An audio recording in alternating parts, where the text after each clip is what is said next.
పండినంటీడు ఎండల్లోన చిన్నబోతే పండించగా చేరుకున్న నీదరికి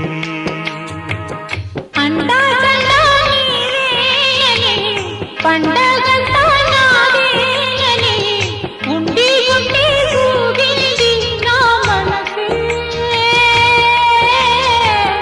కొండపల్లి బొమ్మాయిక పండు చెండు దోచెయ్యన దిండి పంచేవేళైనది రావే,